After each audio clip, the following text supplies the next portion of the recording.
up, you guys? Welcome to my $1,600 gaming and streaming PC build guide for 2020.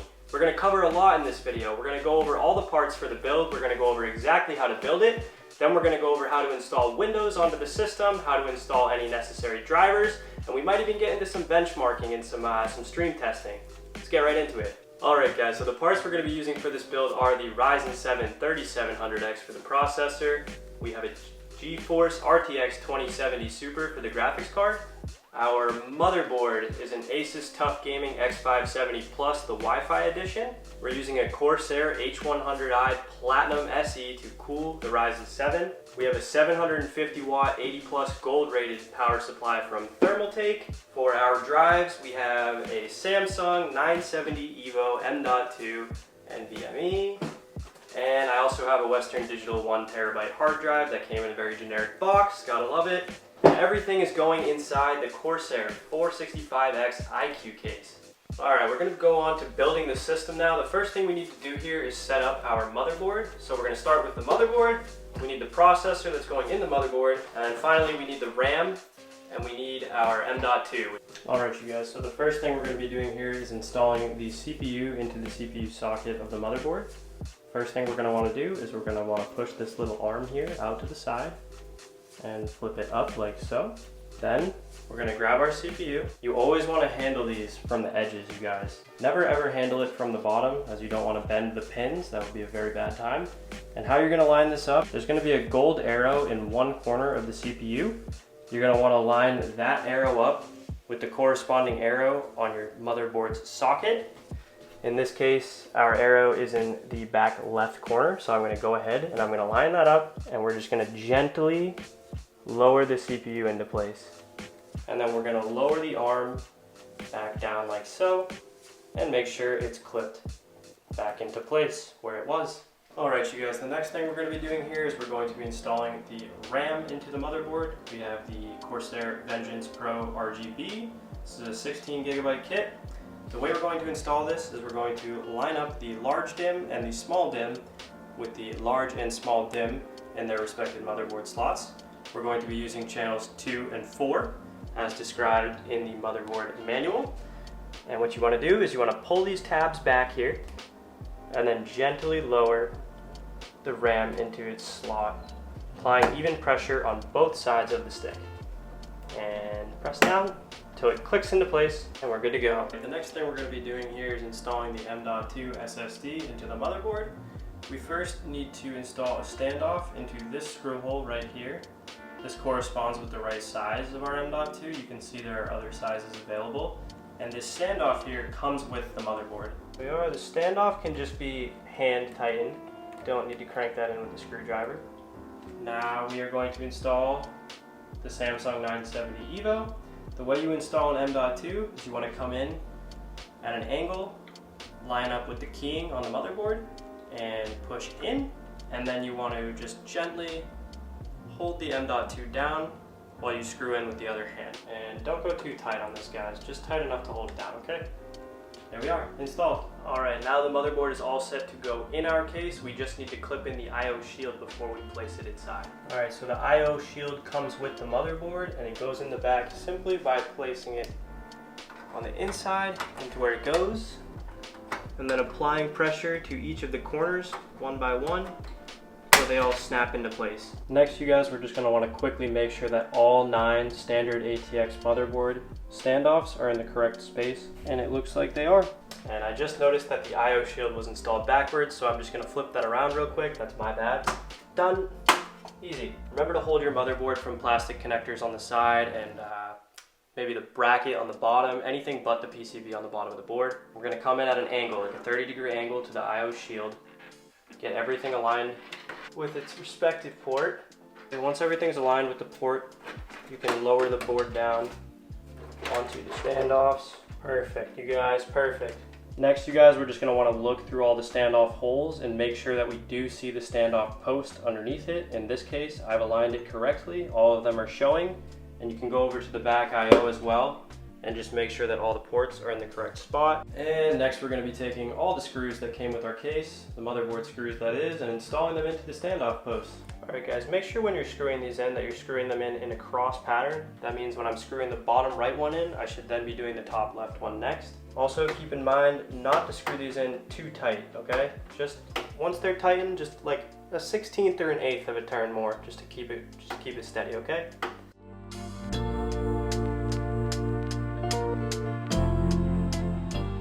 Alright you guys, now that that bracket's removed, we can go ahead and install the Corsair H100i Platinum SC AIO. In order to do this too, I'm just going to be removing the pre-existing screws from the pre-installed fan and just replacing it with the long screws that come with the AIO.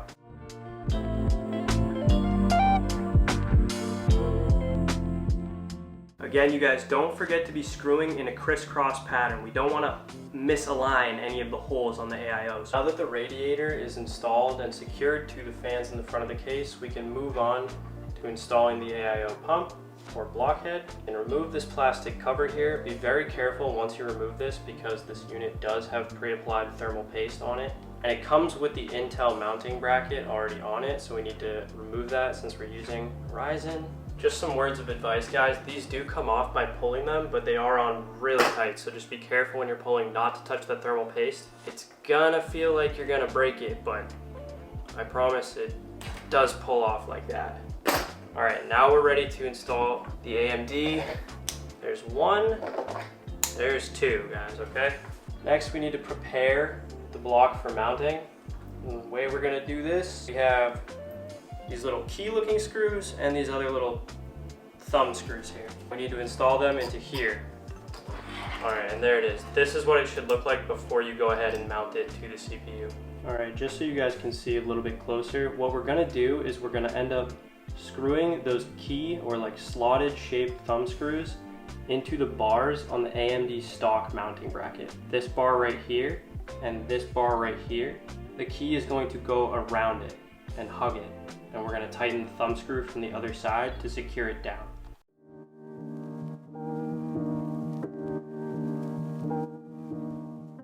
Make sure to get a nice and even screw tighten on either side of the pump, you guys, so that all the thermal paste is making contact with the top of your CPU. Alright, now that I have the AIO fully installed, I have all the cables run the way I want them to for now. I'm going to go ahead and put in the other two LL120 fans. I've decided because the AIO pump tubes are kind of in the way of this socket here, I'm going to install one in the back and then one up top right here.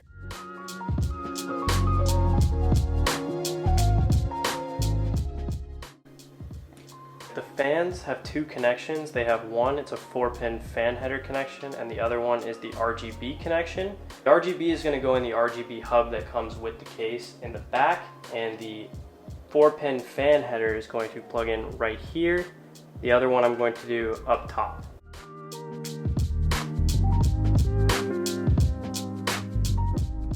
The next thing we're going to be installing is the power supply. I've already gone ahead and plugged in the modular cables that we need.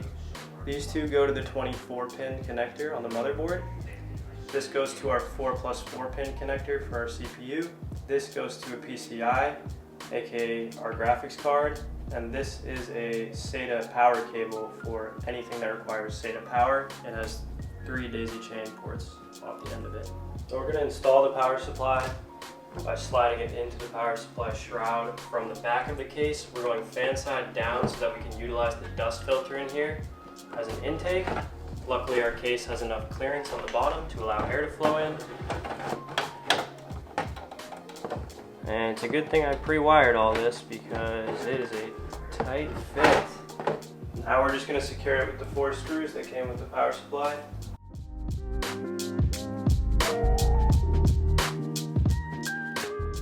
And now that the power supply is in, you guys, we're going to be wiring some stuff up here. So I'm going to start with the front panel connections. Our USB for the front goes right here. I already plugged it in. Front panel audio is going to go on these pins over here. The power, the reset, and the LEDs on the front, they're all going to go here, and I'm going to put a diagram on screen so you guys can see exactly how to plug those in because they're very small and it's going to be hard to get a good shot of. To get the hard drive installed, you want to just pull out one of the sleds on the back of the case, and it has these 4 pins inside the sled. Just a nice toolless connection for the hard drive. So all I did so far is I just unboxed the hard drive and just clipped it in on all four sides. Powering our hard drive, guys, we need a SATA power cable that's coming from the power supply. And we also need a SATA data cable, probably comes with your motherboard. I know it's confusing that they're both called SATA, but basically the SATA power is going to go in the large L-shaped key, and the SATA data cable is going to go in the smaller L-shaped key right next to it. This one's going to attach to the motherboard. This one's obviously already on the power supply.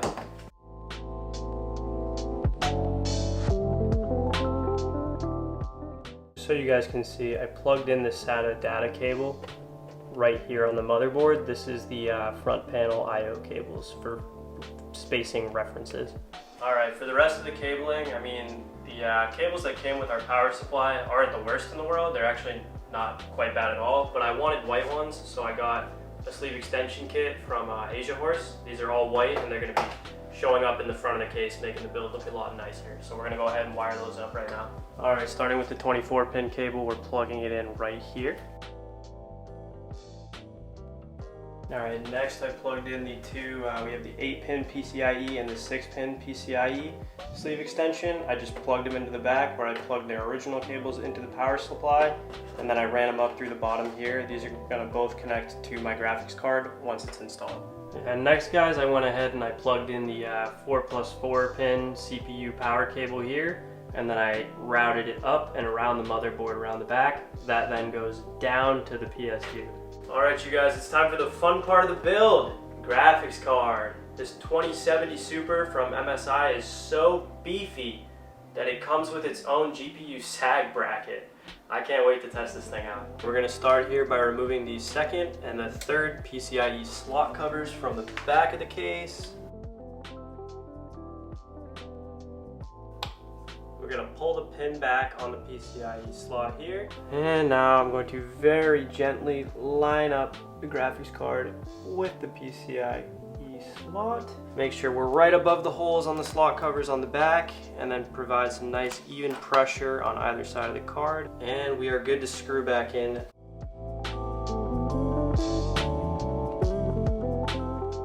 Now I think for this sag bracket here, what we're gonna do is we're gonna take them off, and then we're gonna leave the PCIe slot covers where they are, and then just screw the screws back in right on top of them like that.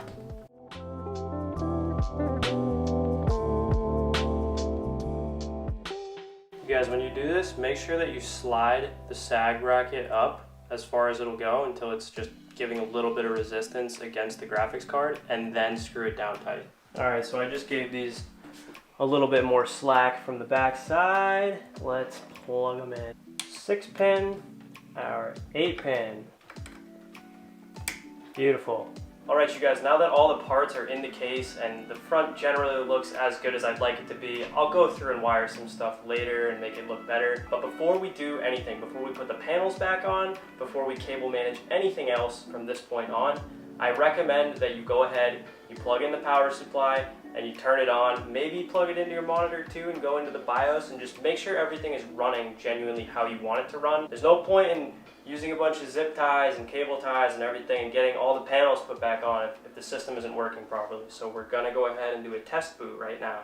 All right, you guys ready for this test boot? I don't think you guys are ready for this. Here we go.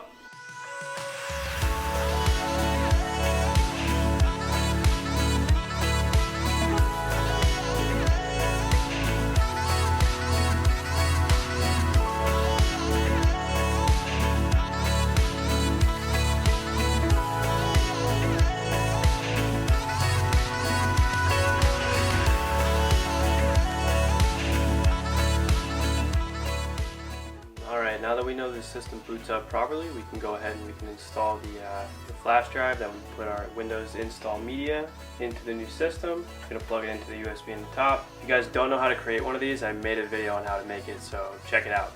Alright, so we're going to go ahead and boot it up. So we can see a couple things here. We can see that it's picking up our processor. There's the 3700X. We have both our sticks of RAM. They're not running at the rated speed yet, but we'll fix that later. All of our drives are showing up here, including the USB that I plugged in with the Windows Media install on it. And then we want to select that as our boot priority. It's already over there. And then we can save and exit. Alright, now our Windows Install Media Tool is working, so we want to select English, Keyboard Layout US, you can go next, and install now, and just let it do its thing, guys. Alright, at this next screen, this is where you would enter a product key. If you have one, you have to buy one. I'm going to select I do not have a product key right here. Then we're going to select Windows 10 Pro, click next, and we are going to accept. Now we want to click here, Custom, Install Windows Only Advanced, okay? You want to click this, and you want to select, for me it's going to be my M.2 NVMe, it's the 500 gigabyte drive I have. I don't want to select my hard drive because I want Windows to boot up nice and quick. But select whatever drive you want Windows to be installed on at this point. Click next, and just let it do its thing. And after you guys do that, the system is going to restart a couple times, but it'll come back. You want to select the region you're in, US for me. Alright, we're going to click I don't have internet for now, and then continue with limited setup. The reason that I'm doing that, you guys, is because Microsoft is going to force you to create an online account to use this computer with if you say that you have the internet or you connect to the internet. So I'm purposefully not connecting to the internet so I can just make an offline account and easily always access the computer. Who's going to be using this PC? Froth. What's my password? Nothing. Don't hack me. Do more across devices with active history. No. We're going to say no to this. We're going to decline digital assistant. See all this? We're going to nope, no, no. Say no to literally all of this. Alright, again guys, it'll probably go through the cycles here. And we have arrived at our desktop. Windows 10, you guys. Look at that. First thing we're going to do, we're going to go check if our drives are showing up. Yep, so we have the boot drive showing up and then just the USB that's plugged in, the Windows Install Media Tool. But we need our hard drive to show up. And in order to do that, we need to assign it a drive letter. So we are going to go down here to the search bar. We're just going to type in disk. And what you're looking for is create and format hard disk partitions. You want to click on that. I zoomed in a little bit so you guys can see. What I'm going to do now is I'm going to right click down here. I'm going to click new simple volume, click next. This is where you can assign space or like split up part of a drive. Next, make sure you assign it a drive letter. I'm going to choose the letter G for gaming. Click next. Now you can leave this alone. You can leave default alone. You want to name your drive. We're just going to name it games for now. Perform a quick format is fine. We can click next and finish. And now our hard drive should show up. There it is. That's our 1 terabyte hard drive right there. Perfect. Well, this is the point where you can plug in your Ethernet cable now. So I'm going to go ahead and do that. Alright, the next thing we're going to do is install any updates prior to installing driver updates for the motherboard and the graphics cards. So I'm going to go down to the search bar at the bottom again, type in updates, check for updates.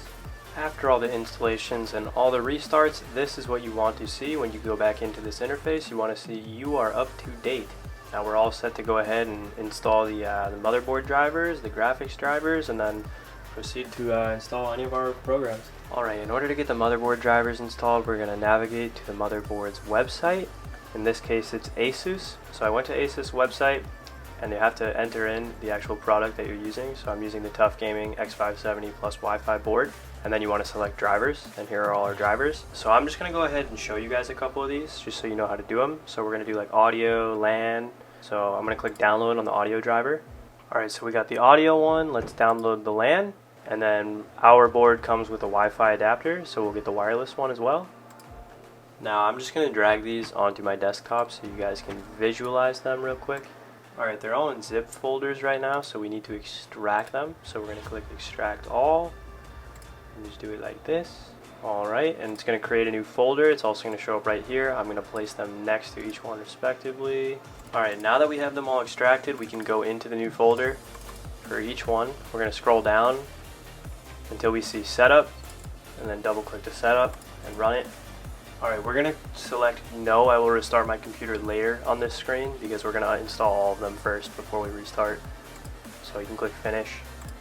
We can move on to the next one. We're going to do LAN next. Double click. Find setup. And the last one. Now we'll get the Wi-Fi. Where's setup?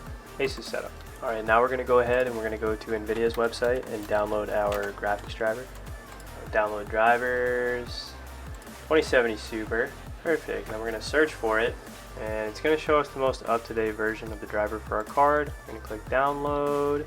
So we click download, now we're gonna double click down here. Click yes, yes again.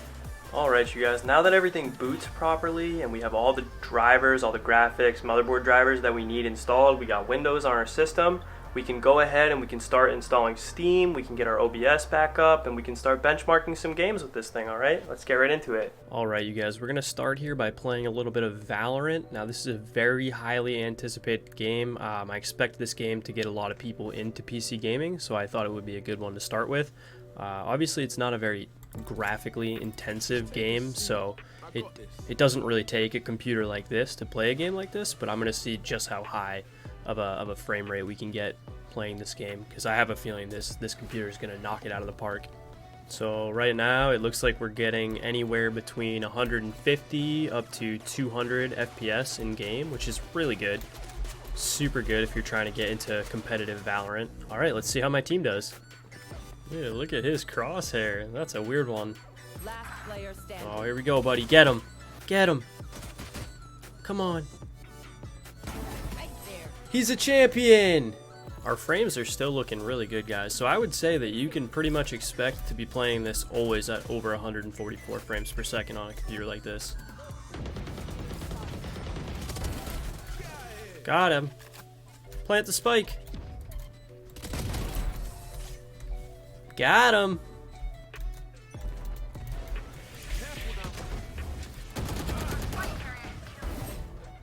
What is that guy doing?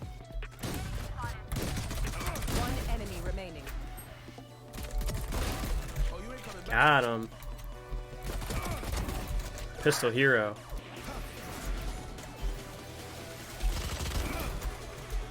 You're gone. Later, dude.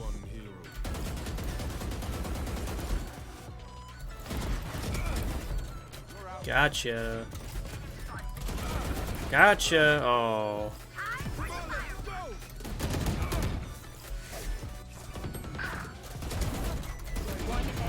Oh. I win. Oh. You see that? I shot him through the smoke. Oh, headshot. All right. Despite my inability to do very well that game, our frames per second were off the chart, averaging, I'd say, around 180 FPS in Valorant. So that's a good benchmark. On to the next one. Moving on, we have Fortnite. Fortnite, obviously a very popular game. A lot of people are going to want to see it benchmarked on a streaming PC like this, so we're going to go ahead and do it. Fair warning, I haven't played this game in a couple months now, so I'm going to be terrible at it. So we're just going to hop in some games and see what happens. Mostly just looking for frames here, though. Alright guys, the settings I'm going to run for this game are 1920 by 1080p, unlimited frame rate, just so we can see what we're going to get. I'm going to run competitive graphics settings, so view distance on epic, everything else off or low. Oh, look at that. The battle bus is Deadpool themed, apparently. Alright, let's drop in here. Looks like we're getting some pretty decent frames while we're dropping in here. Anywhere between like 140 to 200. I'm going to land over here. In, what's this called? Holly Hedges. Where does one land here? I'll land here. Oh, there's a person in my house. Lovely. Excuse me, sir. I need a gun. Oh, hello. Fun game, by the way. On to the next one. Okay, let's try that again. Maybe I'll land somewhere a little more secluded this time.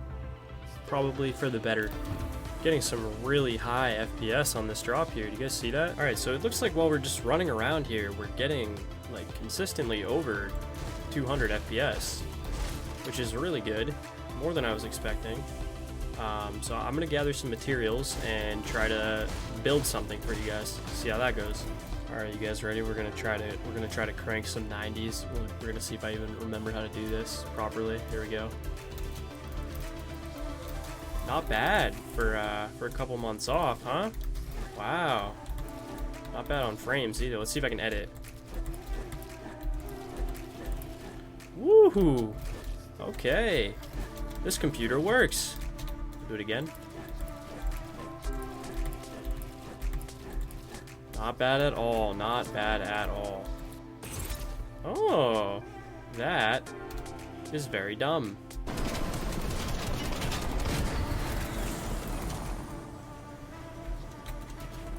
Of course.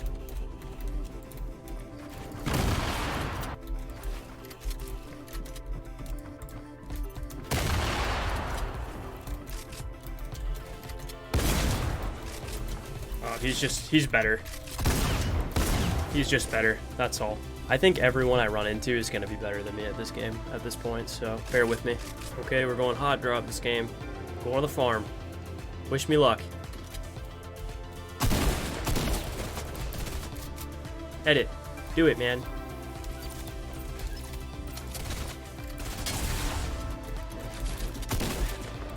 Ooh, faked him. You love to see it. I'm going to throw these mines everywhere. It's going to really catch him off guard. You see. Hive head.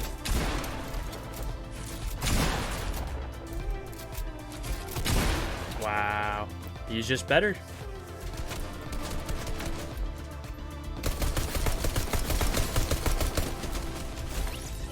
He really thought he was going to cheese me like that. I mean, honestly, I didn't think he had a gun.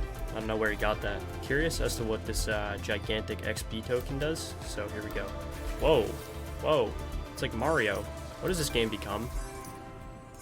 It's actually like Mario, or like Sonic. Oh, Fortnite. You've gotten weird. Oh, I see him. I sees him. This guy really wants to fight when we're stuck in the storm. Oh, he's way better than me. Chat, remember this problem where everyone's better than me? Here it is again. I don't even know what's happening anymore. Fun times. We got some pretty good frames. Everybody is wicked good at this game. On to the next game. And last but not least, we have Warzone, which is going to be a lot of fun. Hopefully it goes a lot better than Fortnite.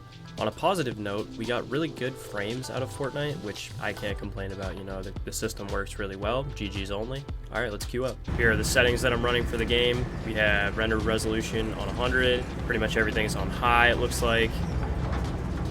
Yep. We're going to keep all the settings pretty much on high just to test the capabilities of the system. Alright, looks like we're getting a little over 100 frames per second while we're in the plane. Let's see how drop goes. 120. Just keeping over 100 frames. This is really good. Really, really good. Alright, so it looks like you can expect like 100 frames per second and up from this game on high settings. What was that guy doing? Oh, there's a person here. Oh, there's another one. Interesting. All right, gulag time. Oh boy, it's a deagle. I'm really bad with this gun. You're up, soldier. Now go sort this fucker out. He can't hear? I can't shoot. He can't hear, but I can't shoot. How the f— I hit him 4 times! Peace out, kiddo. I didn't even know he was there. I gotta get a kill with this RPG. Oh, yep. Ready? Ready? Ready, guys? Shh. Oh, I'm scared. Where did he go? He gets sniped? Guys, I think I'm going insane. There was a person right next to the truck. Oh, look at that guy. Oh no, I'm so sorry, buddy. Maybe I can hit some crazy snipes this game too. That would be fun. Oh, no armor. Hi, kid. Have a fun time in the gulag. Here's another good test, you guys. We're gonna get on a vehicle and see what the frames are like while we're driving now. Still looks like we're sitting at 100 frames or more. It's very good. This game looks so nice on this PC, you guys. If you're planning on streaming, playing Warzone, and you want to get high frames, you want to get a nice buttery smooth feel, this is the way to go. Ooh, really nice headshot there. I think that was a headshot. He's mad. That's what 100 FPS does. Oh, there's a guy right there. Goodbye. I've been hitting those snipes this game, huh, guys? Oh, there's a guy already here. Like, how, bro? Eliminate all targets in the How did this guy get here already? Ow. How did you already land? Bye-bye. Alright you guys, that's going to wrap up the video. If I didn't benchmark a game that you wanted to see benchmarked on this system, I am using it to stream right now over at twitch.tv/frothboss. Go follow me there. I'll leave the link in the description. If you made it this far, I really appreciate it, you guys. I hope this video helps somebody out there to build a computer for themselves and maybe start a streaming career one day. As always, if you guys have any questions, feel free to join my Discord and ask me personally, or just leave it in the comments section down below. And if you liked this video or it helped you build a computer, please consider leaving a like, maybe subscribing. I want to really do more of these in the future, help people out on their journey. Thank you very much.